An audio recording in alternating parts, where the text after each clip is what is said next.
अस्सलाम वालेकुम स्टूडेंट। आज हम टेक्निक्स के अंदर पढ़ेंगे टिश्यू कल्चर। इससे पहले कुछ टेक्निक्स हमने पढ़े जैसे माइक्रोस्कोपी, स्टेनिंग और एक और टेक्निक पढ़ा सेंट्रीफ्यूगेशन। आज नंबर है टिश्यू कल्चर का। फिर उसके बाद 2-3 आवर रहते हैं। ये सारे वो टेक्निक है जो हम यूज़ करते हैं सेल को स्टडी करने के लिए। तो आज हम टिश्यू कल्चर पढ़ेंगे। ये थोड़ा मॉडर्न टेक्निक है और इसके ज़रिए हम क्या करते हैं, पहले डेफिनेशन को देखो। This is in vitro growth. In vitro growth वो होता है जो लिविंग बॉडी से आउटसाइड में हम कराते हैं, किसी लेबॉर्ट्री के अंदर बैठ के ग्रोथ करा रहे होते हैं। एक तो नेचुरल इन विवो ग्रोथ है। इन विवो ग्रोथ का मतलब है कि लिविंग बॉडी के अंदर है। In vitro mean outside the living.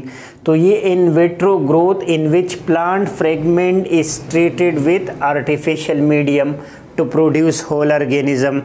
Plant का एक पार्ट, एक हिस्सा, एक सेल, एक टिश्यू हम ट्रीट करते हैं किसी मीडियम के साथ। मीडियम का मतलब है कि जो उसी प्लांट के लिए रिक्वायर्ड फूड और न्यूट्रिशन है, उसका एक मीडियम हम बनाएंगे और प्लांट के पार्ट को उसी के साथ रिएक्ट कराएंगे, उसी के अंदर ग्रो कराएंगे लेबॉर्ट्री में। तो उससे क्या बनेगा, एक होल ऑर्गेनिज्म बन जाएगा।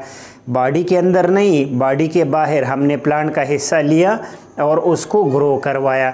अभी इसके प्रोसीजर को देखते हैं तो और क्लियर हो जाएगा। ये इसमें प्लांट का जो टिश्यू है वो ग्रो क्यों करता है, क्योंकि उसके अंदर एक प्रॉपर्टी है जिसका नाम है टोटिपोटेंट।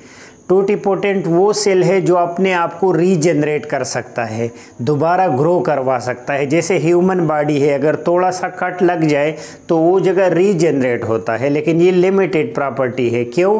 क्योंकि अगर आप पूरा उंगली काटोगे तो दोबारा डेवलप नहीं होगी, क्योंकि इसके अंदर वो स्टेम सेल नहीं है। लेकिन ह्यूमन के अंदर, लीवर के अंदर भी है। अगर आप किसी का लीवर काटोगे 2 हिस्सों में और किसी को डोनेट करोगे तो दोनों हिस्से दोबारा रीजनरेट हो जाएंगे। अब ऐसी प्रॉपर्टी प्लांट में बहुत ज़्यादा है, उसके हर हिस्से में है।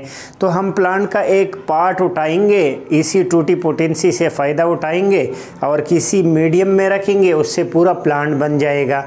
अब हम ऐसा क्यों करते हैं, उसके बहुत सारे फ़ायदे हैं जो मैं आज आपको बताने वाला हूँ। सबसे पहले आप स्टेप को देखो। फर्स्ट स्टेप पे मैं क्या करूँगा, सिलेक्शन ऑफ एक्स प्लांट। जो प्लांट है ओरिजिनल वाला, जो पेरेंट प्लांट है, उसके मैं एक ख़ास हिस्से का सिलेक्शन करूँगा। वो किसी भी हिस्से को मैं ले सकता हूँ, लेकिन जो सबसे बेहतरीन होगा वो क्या होगा, from healthy vigorously dividing part. ये वो पार्ट होगा जो हेल्दी होगा और जिसमें रैपिड सेल डिवीजन के चांसेस हो। ऐसा पार्ट अमूमन शूट के टिप पे और रूट के टिप पे होता है, आखिरी हिस्से में। वहाँ पे मेटाबॉलिज्म क्विक होता है, वो सेल न्यू होते हैं। तो मैं वहाँ वो एपिकल बड ले लूँगा जो न्यू ग्रोइंग पार्ट है। अगर मैं वो एपिकल बड ले लूँ प्लांट से, तो सेकंड स्टेप पे मैं क्या करूँगा, उसकी स्टरलाइजेशन करूँगा। जैसे मैंने उसको अगर बाग वगैरह से ले लिया है तो उसके अंदर बहुत सारे जरासीम होंगे, तो मैं क्या करूँगा, पैथोजिन को रिमूव करने के लिए मैं स्टरलाइजेशन करूँगा। अब चूँकि ये लिविंग टिश्यू है, लिविंग पार्ट है, तो इसके स्टरलाइजेशन को मैं हीट के थ्रू तो कर ही नहीं सकता। तो जो मोस्टली मेथड यूज़ होता है वो होता है केमिकल, और केमिकल में इथेनॉल हम यूज़ करते हैं। इथेनॉल के ज़रिए हम इसकी स्टरलाइजेशन करेंगे। थर्ड स्टेप क्या करेंगे, फिर इसके लिए मीडिया बनाएंगे, मीडिया प्रिपरेशन। मीडिया प्रिपरेशन का ये मतलब है कि जो रिक्वायर्ड कंपोनेंट हो इसी प्लांट के लिए, मसलन मैं अमरूद का प्लांट डेवलप कर रहा हूँ, तो उसके लिए जो रिक्वायर्ड न्यूट्रिएंट्स होंगे उसका मैं मीडियम बनाऊँगा एक। वो मीडियम मैं कैसे बनाऊंगा, अगर पहले से डिफ़ाइन है तो मुझे तो पता होगा कि लिटरेचर में लिखा है कि आपने ये वाला मीडियम एगर लेना है, कुछ और लेना है। लेकिन अगर पहले से डिफ़ाइन नहीं है तो मैं उसको प्रिपेयर करूंगा किस तरीके से, ट्रायल एंड एरर मेथड पे मैं ट्राई करूंगा। अगर वो कंपोनेंट उसके लिए बेहतर था तो उसी को उसी मीडिया में शामिल करूंगा।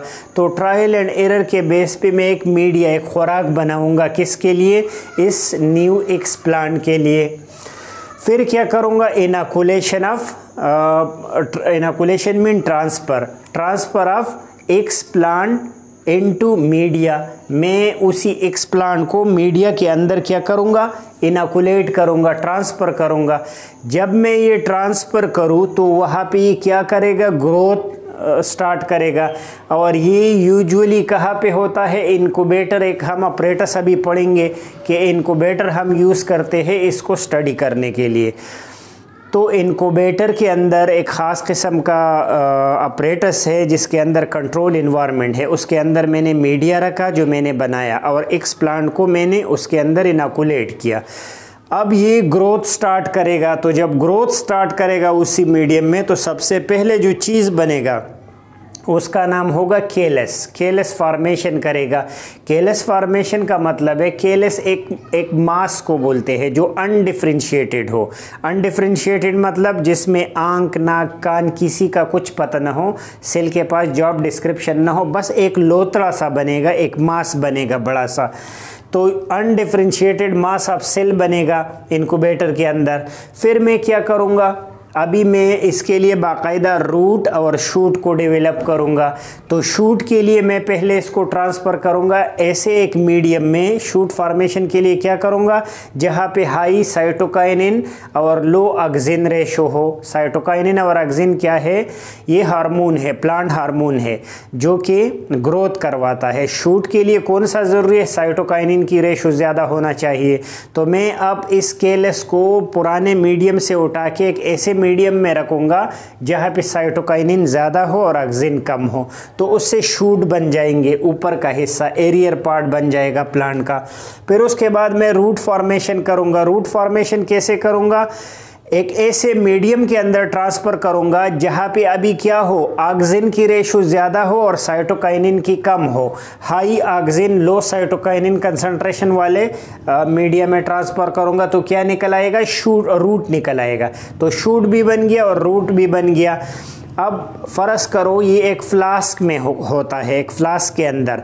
तो अब उस फ्लास्क से ये मैं मिट्टी में ट्रांसफ़र करूँगा इस प्लांट को, तो उस कंडीशन को हम हार्डनिंग कहते हैं। हार्डनिंग में क्या करेंगे, हम पार्टेड ऑफ करेंगे, डीफ्लास्क करेंगे, प्लांट को फ्लास्क से रिमूव करेंगे and harden of by decreasing humidity gradually.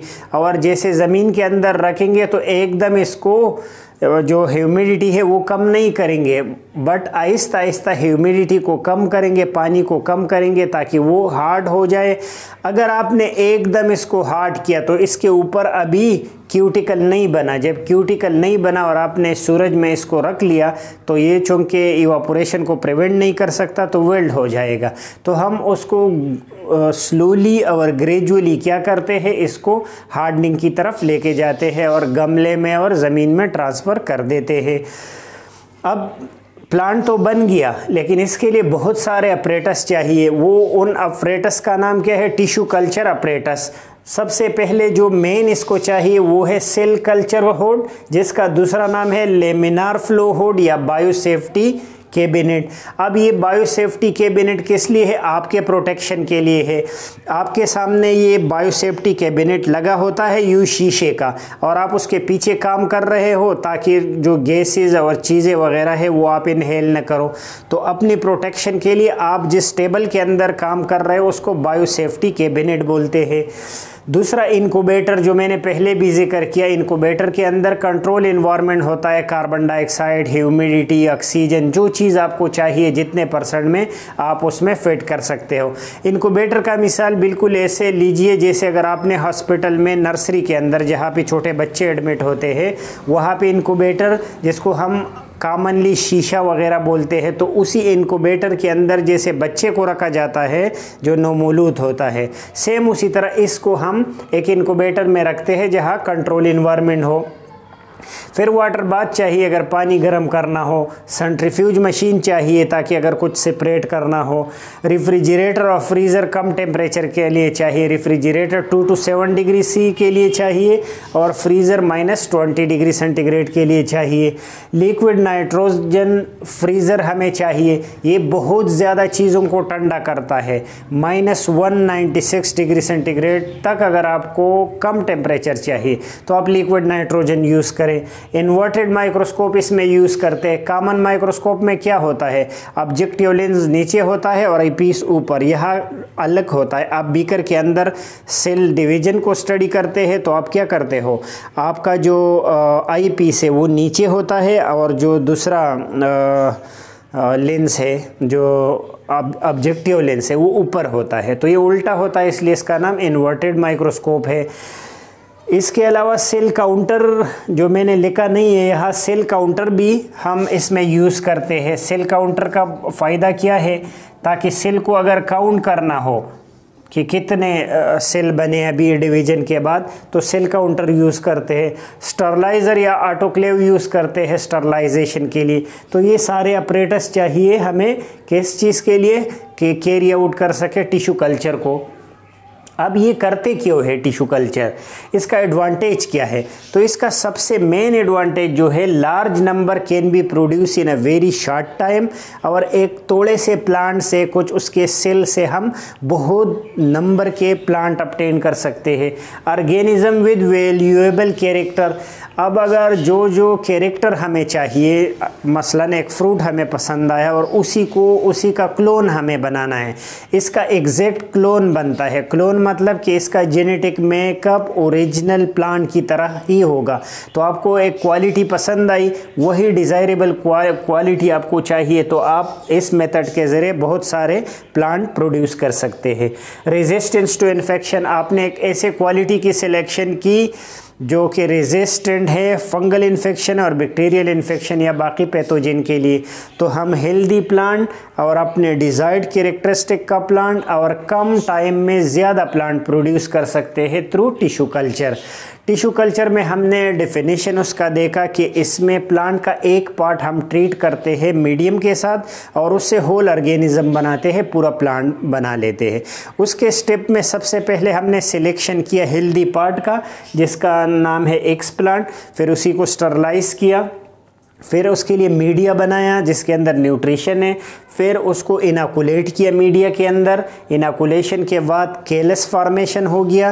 केलस के बाद हमने साइटोकाइनिन ज़्यादा किया तो शूट फॉर्मेशन हो गया।